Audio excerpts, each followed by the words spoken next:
말씀을 드리려고 합니다. 왜 입사시험을 치르죠? 그 회사에 가서 일하려고, 회사가 자기를 써주기를 원해서, 그래서 입사시험 치르는 겁니다. 교회에서 직분을 갖는 것은 교회에서 하나님이 쓰셔서 하나님의 일을 감당할 수 있도록 하기 때문에 디모데전서에서는 직분을 사모해라고 말씀을 하고 있습니다. 여러분, 내가 가정에서든지 사회에서든지 교회에서든지 직장에서든지 어느 곳에서든지 나를 필요로 한다고 하는 건 굉장히 중요한 겁니다.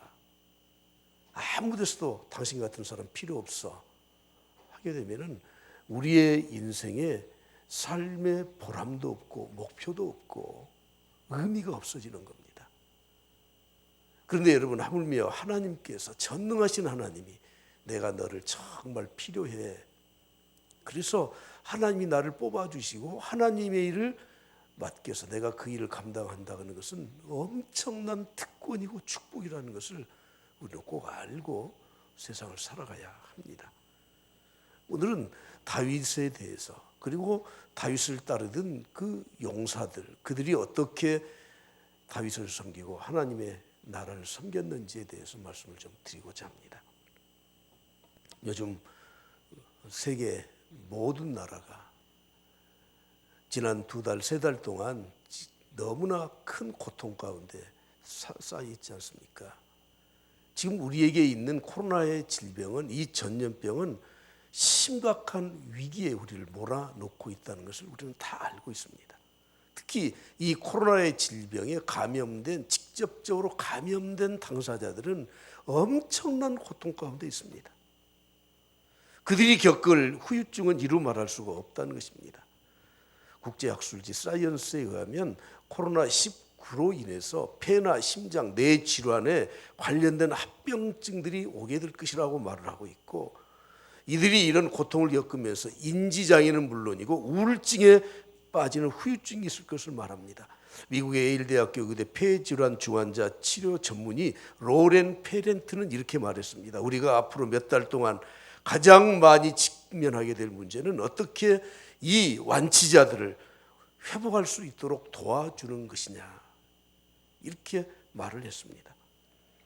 여러분, 두말할 필요가 없이 이것은 전문가들이 말하는 것을 우리가 믿고 또 그것을 참고할 수밖에 없지만, 코로나라고 하는 이 질병은 처음에는 아주 가벼운 줄 알았습니다. 제가 가까이 지내는 이 전문의도 그러더라고요. 목사님, 그건 우리의 이 기관지에 항상 달고 다니는 병균 중에 하나입니다. 코로나라고 하는 것이. 근데 이게 변종이 되어서 이렇게 우리에게 고통을 줄지는 누구도 몰랐던 겁니다. 그래서 초기에 대응을 잘 못했던 것이고, 그래서 세계 전역에 이렇게 퍼지게 된 것입니다.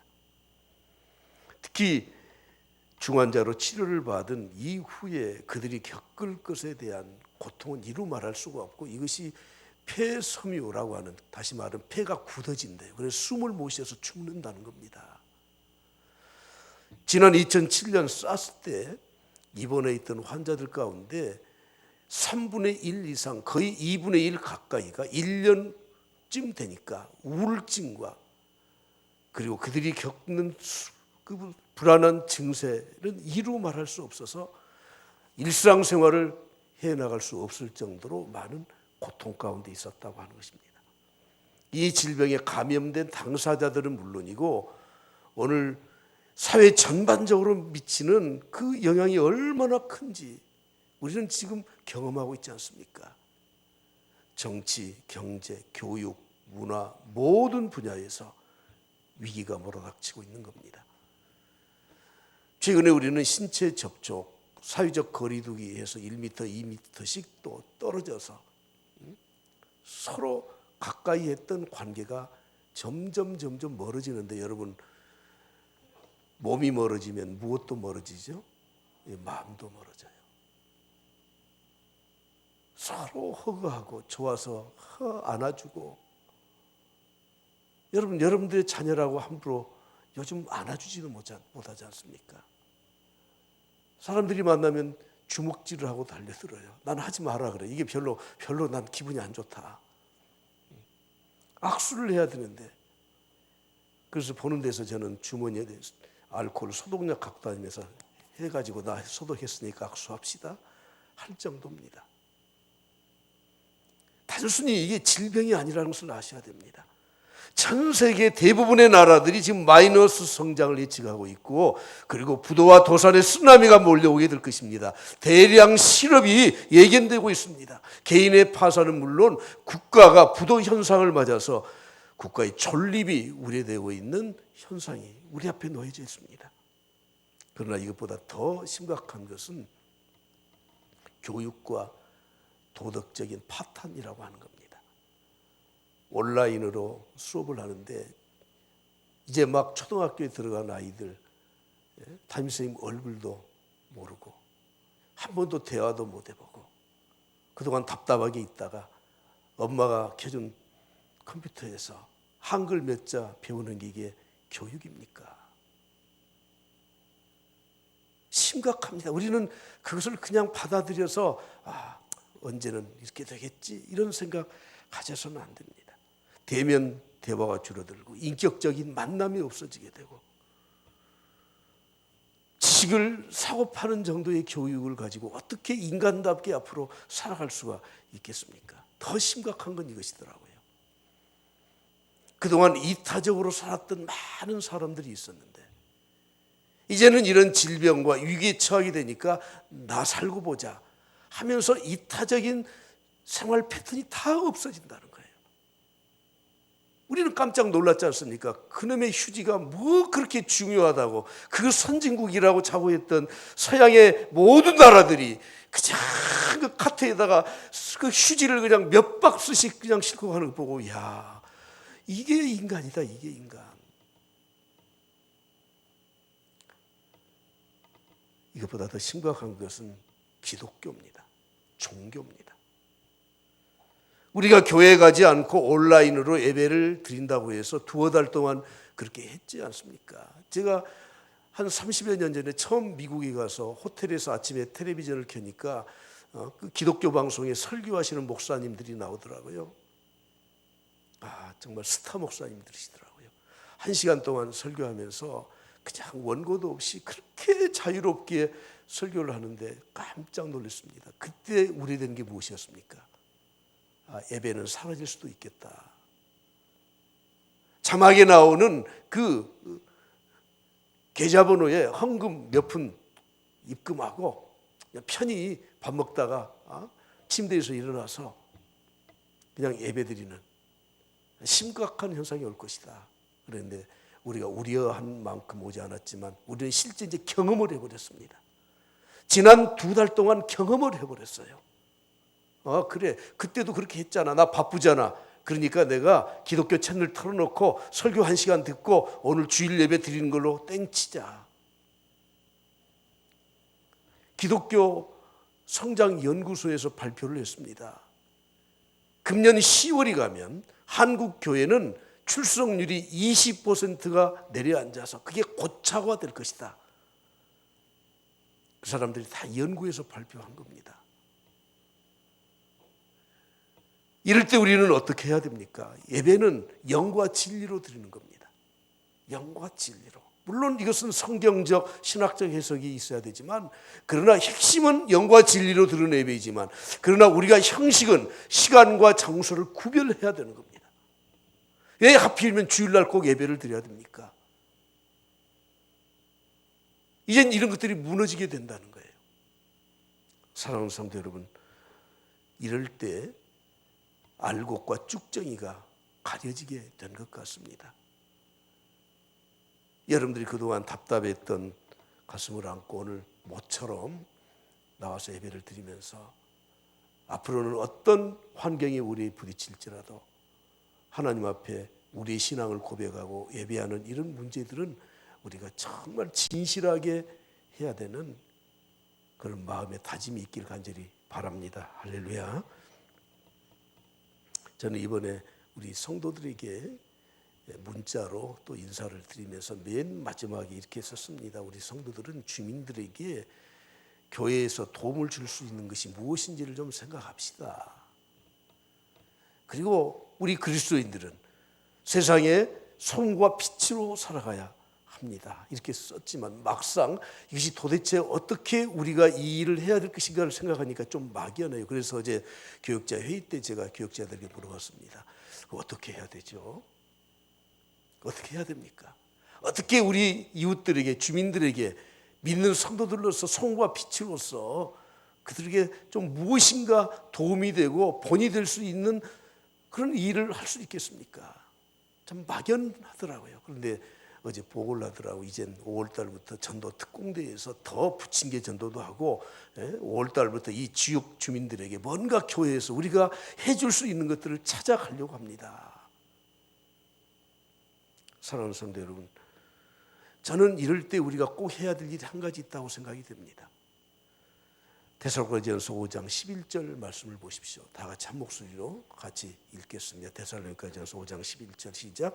그러므로 피차 권면하고 서로 덕을 세우기를 너희가 하는 것 같이 하라. 그러므로 피차 권면해라. 우리는 피차 권면해라고 하는 거예요.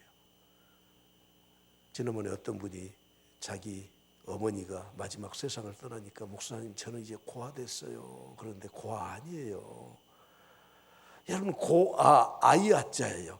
어렸을 때 부모를 잃어야 고아예요. 그런데 뭐 50, 60대에서 부모님 다 세상을 떠났다고 고아라 그러면 말이 안 되죠. 근데 여러분 이 세상에 육신의 고아만 있는 게 아니고 영적 고아들이 있다는 걸 아십니까? 누구도 영적으로 돌봐주는 사람이 없습니다. 특히 이렇게 단절된 이 시간과 공간에 단절된 상황에서 살아가게 되면 사람을 만나지도 못해요. 목사가 신방도 못 가요. 그럴 때일수록 우리는 서로 피차 권면하고 서로 도와주고 격려해주고 여러분 그래야 우리의 믿음을 지켜나갈 수가 있는 겁니다. 이와 같은 때 사랑하는 성도 여러분 서로를 격려하셔야 돼요. 지난 주간에 또 우리 집사님 가정에서 아이 결혼시켰잖아요. 그때 성도들이 많이 오신 것 감사합니다. 여러분 이럴 때일수록 우리는 서로를 이렇게 돌보면서 살펴주면서 격려해주면서 위로해주면서 잘 지내는지 안부도 물으면서 서로 이렇게 스크럼을 짜고 영적인 방어벽을 만들고 살아가야 합니다. 그렇지 않으면 누구도 믿음에 굳게 설 수 없다고 하는 것입니다. 저는 우리 그리스도인들이 국가의 위기 때 어려움을 당했을 때 어떻게 해야 될 것인가를 과거 우리 기독교 선교 초기에 일제강점기 때 했던 우리 조상들의 그들의 이 사회활동을 좀 다시 전 생각하지 아니할 수 없었습니다. 우리 기독교인들은 종교적 편향만 가지고 사는 사람들이 아닙니다. 민족의 문화와 정신을 지키기 위해서 각 사회의 모든 방면에서 그들이 힘쓰고 애썼던 것입니다. 여러분 한글 운동을 일본 사람들이 창시 개명을 시키고 자꾸 일본말을 가르치면서 우리의 어를 빼앗아 가려고 할 때 한글 운동에 앞장섰던 인물들이 거의 대부분 기독교인이라는 것을 아십니까? 최연배 선생, 이윤재, 김윤경, 남궁옥 선생 무궁화를 보급하면서 나라의 정신과 어를 지키려고 앞장섰던 사람들이 모두가 다 기독교인들이요. 김구 선생은 광복군을 결성했고 그때 여성들이 우리 크리스찬 여성들이 군에 입대하기 위해서 줄을 섰다고 하는 것입니다. 오늘 찬송가 한 장을 좀 불러보고 싶습니다. 남궁옥 선생이 작사했던 찬송가 580장 삼천리 반도 금수강산 반주가 있어야 이 찬송이 좀 제대로 나와요. 이게 무슨 찬송가냐 그런데 여러분 우리 믿음의 선조들은 이 찬송을 자주 불렀습니다. 한번 다 같이 이 찬송 한번 불러보시죠.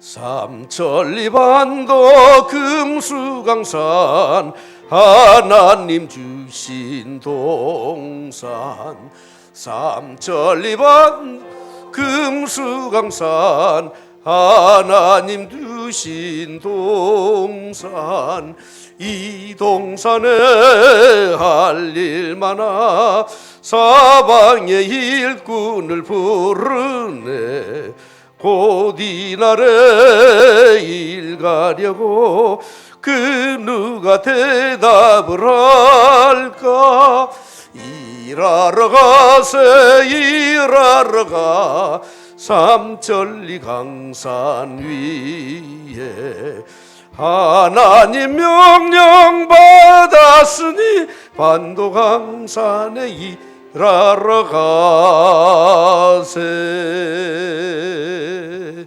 할렐루야. 이 찬송을 작사했던 남궁옥 선생님은 배제학당의 교사였었고 황성신보를 발행했던 사장이었습니다. 독실한 크리스찬이었습니다. 여러분, 이럴 때 우리 그리스도인들은 나라를 위해서 무엇을 어떻게 해야 될 것인지를 항상 생각하면서 살아야 됩니다.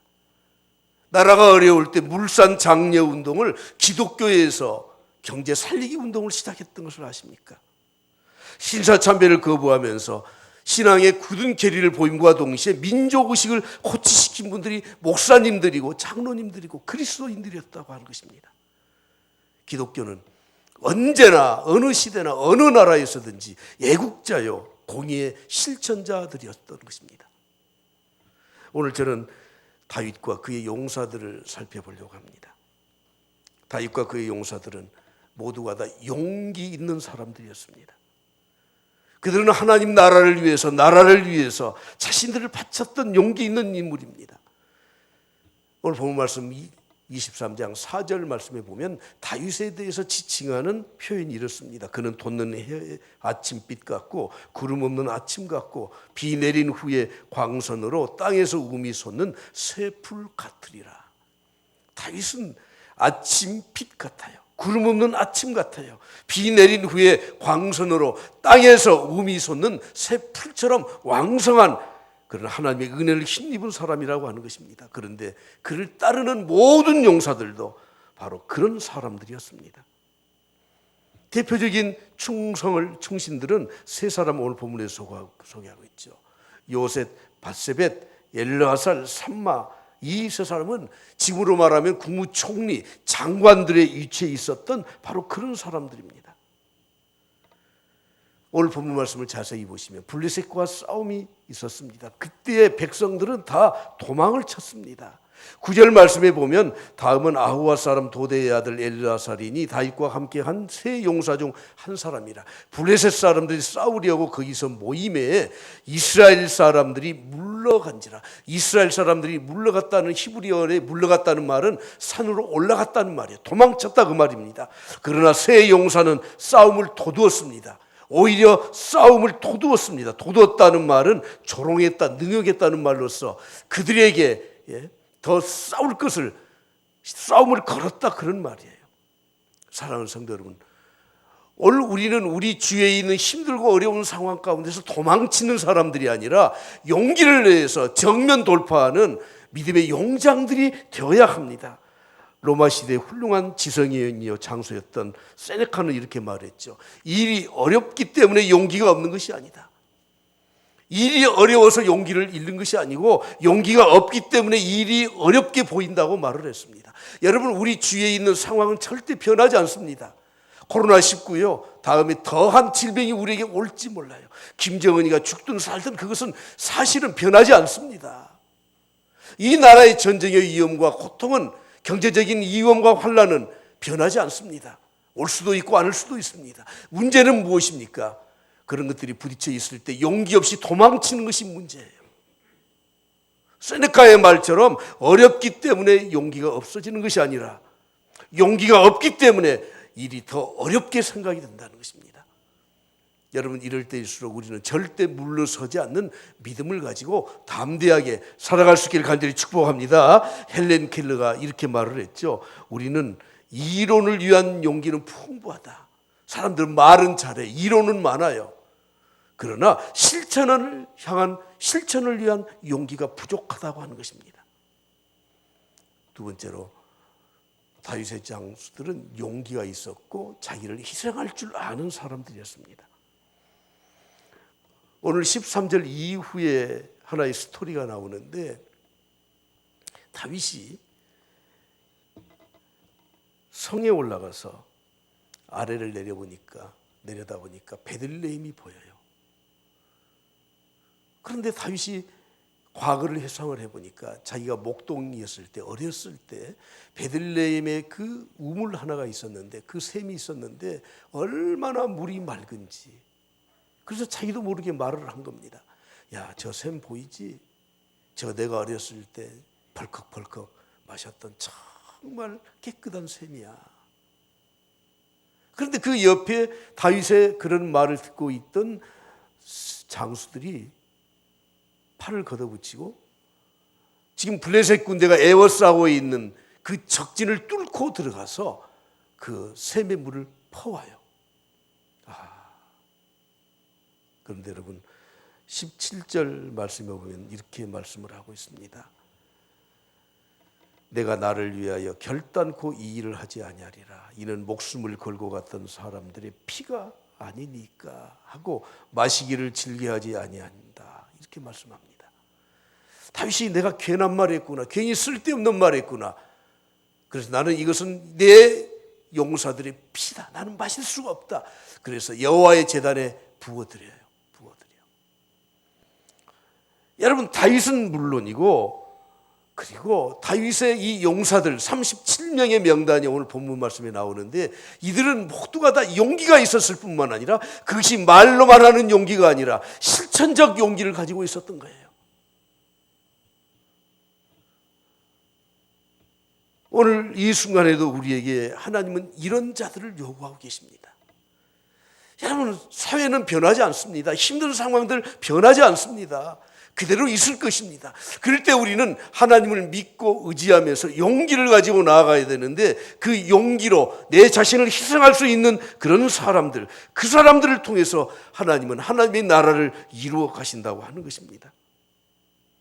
이 시대에 진정한 용기가 있는 전사들이 누굽니까? 나병 환자들과 함께 여생을 보냈던 사랑의 원젓한 손양훈 목사님. 여러분들이 애양원 교회 가보셨습니까? 그곳에 나환자들이 그렇게 들끓어도 그들과 함께 같이 밥상을 마주하고 식사를 하고 그들을 어루만져 주면서 위로해주고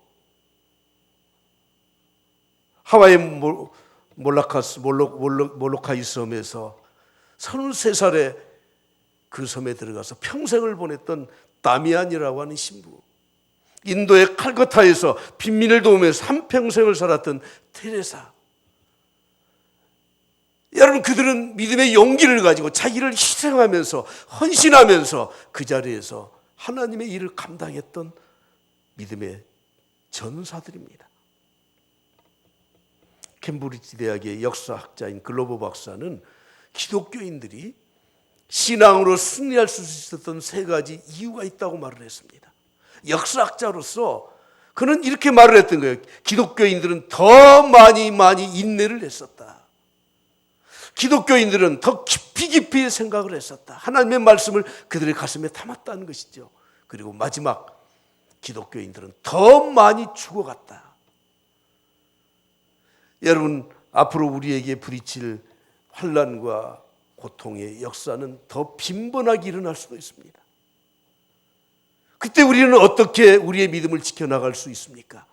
용기가 있어요. 담대해야 돼요. 이래도 죽고 저래도 죽어요. 이래도 힘들고 저래도 힘들어요. 그때 우리는 하나님을 믿는 이 용기를 잃지 말고 그리고 내가 희생하고 헌신하는 마음으로 나아가게 되면 능히 이 모든 것들을 다 헤쳐나갈 수 있을 줄 믿습니다. 할렐루야. 그래서 다윗은 불과 10대 때 나이에요. 어렸을 때 골리앗 앞에 서서 이렇게 말을 했습니다. 사무엘상 7장 36절을 보십시오. 우리 주의 종이 사자와 곰도 쳤습니다. 나는 사자와 곰도 쳐 죽였습니다. 살아계신 하나님의 군대를 모여가는 이 할례받지 못한 저 블레셋 사람, 내가 나가서 당당하게 하나님의 권세와 능력으로 그를 물리치겠습니다. 물맷돌 들고 가서 블레셋을 물리치지 않습니까? 용기가 있었습니다. 잘못하면 자기가 죽을 수 있는 희생을 감수하고 담대하게 나아갔습니다. 주님 말씀하셨습니다. 누구든지 자기 목숨을 구원하고자 하면 잃을 것이요, 누구든지 나와 복음을 위하여 자기 목숨을 잃으면 구원하리라. 이 말은 한자 사자성어로 필사즉생이에요. 필사즉생, 필생즉사예요. 1500~1600년 후에 이순신이 신약 성경을 알지도 못하고 했던 말이에요. 사랑하는 성도 여러분, 오늘 우리는 믿음을 지키기 위해서 용기를 가져야 되고, 죽을 각오, 희생할 수 있는 그 마음의 다짐이 있을 때 이겨낼 수 있습니다. 그래서 바울 사도는 날마다 죽는 연습을 했습니다.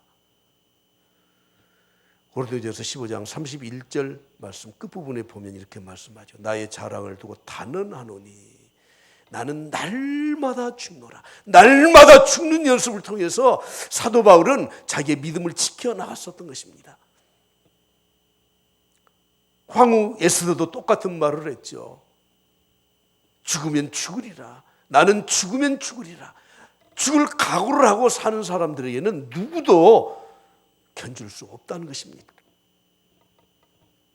하나님의 사람 모세는 그의 나이 80에 하나님 앞에 부름을 받고 죽을 각오로 주의 일을 감당했습니다. 애굽의 노예로 살았던 여호수아는 그의 나이 40이 되어서 모세를 따르면서 죽을 각오를 하고 하나님의 일을 감당했던 사람입니다. 현대선교의 아버지 윌리엄 캐리의 이 말을 마지막으로 우리가 다시 한번 믿음을 좀 다짐할 수 있길 바랍니다. 하나님으로부터 위대한 것을 기대하라. 할렐루야. 하나님으로부터 위대한 것을 기대하라. 그리고 하나님을 위해서 위대한 일을 시도하라.